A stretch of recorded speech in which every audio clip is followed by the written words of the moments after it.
നമുക്ക് ആർക്കും ആരെക്കുറിച്ചും ഒരു എന്താ പറയുക മുൻകൂട്ടി ഒരു ധാരണയ്ക്കുള്ള സാധ്യതകളില്ല. ഈ പറഞ്ഞ പോലെ പലർക്കും പല അസുഖങ്ങളൊക്കെ ഉണ്ടെങ്കിൽ അതെങ്ങനെയാണ് നമുക്ക് മനസ്സിലാക്കാൻ കഴിയുക? അതൊക്കെ ഈ രോഗം പുറത്തു വരുമ്പോഴല്ലേ അറിയുള്ളൂ.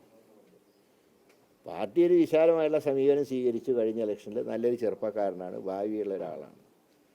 അങ്ങനെ ഒരു വ്യക്തിയെ നിയമസഭയിൽ എത്തിക്കണം എന്ന് പാർട്ടിയുടെ ഒരു വികാരമായിരുന്നു. അതനുസരിച്ചാണ് പാർട്ടി അന്ന് തീരുമാനമെടുത്തത്.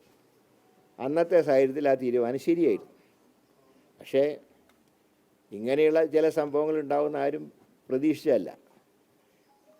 ഞങ്ങൾ മാത്രമല്ല, ഞങ്ങളുടെ രാഷ്ട്രീയ എതിരാളികൾ പോലും ഇങ്ങനത്തെ ഒരു സീൻ പ്രതീക്ഷിച്ചിട്ടില്ല.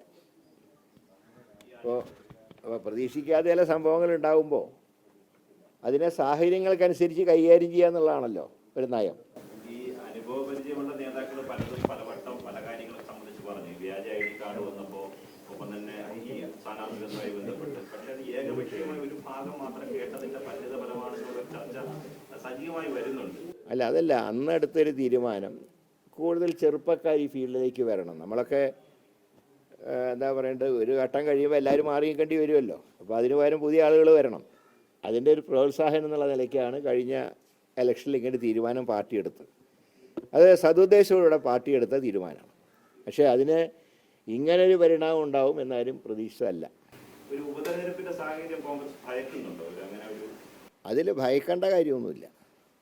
ഇവിടെ BJPയുടെ MLA വേണമെന്ന് LDF നിർബന്ധമില്ലെങ്കിൽ BJP ജയിക്കാൻ പോകുന്നില്ല. പാലക്കാട് ജയിക്കില്ല. പക്ഷേ സത്യം പറഞ്ഞാൽ ഇനി ഇലക്ഷൻ്റെ ആവശ്യമുണ്ടോ എന്നുള്ള കാര്യം നമ്മൾ ചിന്തിക്കണം.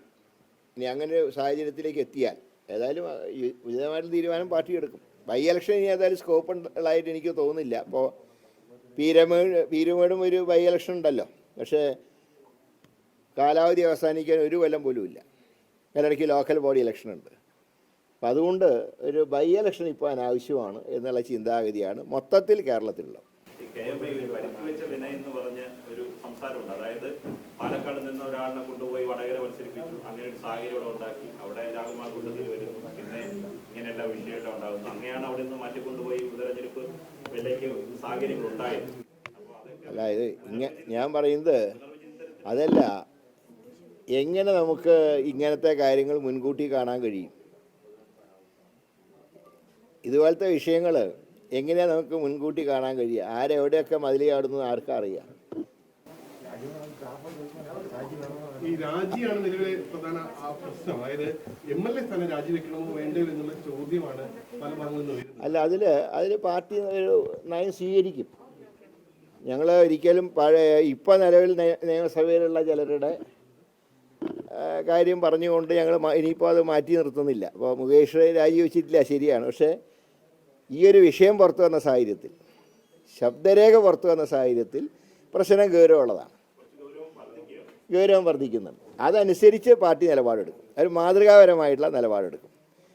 അതുപോലെ മറ്റൊരു കാര്യം കൂടി ഉള്ളത്, റിട്ടേൺ കംപ്ലൈൻ്റ് ഉള്ളതിനെക്കുറിച്ചും കൂടെ അന്വേഷിക്കണം. സിദ്ദിഖിൻ്റെ ഭാര്യ റിട്ടേൺ കംപ്ലൈൻറ്റ് കൊടുത്തിട്ടുണ്ട്.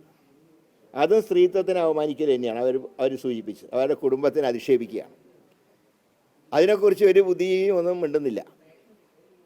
അപ്പോൾ റിട്ടേൺ കംപ്ലൈൻറ്റ് അന്വേഷിക്കാതെയാണ് കംപ്ലൈൻറ്റ് ഇല്ലാത്ത കേസിൻ്റെ പിന്നാലെ എല്ലാവരും പോകുന്നത്.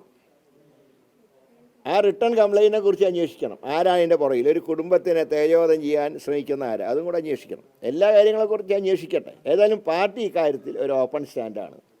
ജനങ്ങളുടെ സംശയങ്ങൾക്ക് അറുതി വരുത്തുക എന്നുള്ളതാണ് പാർട്ടിയുടെ നയം.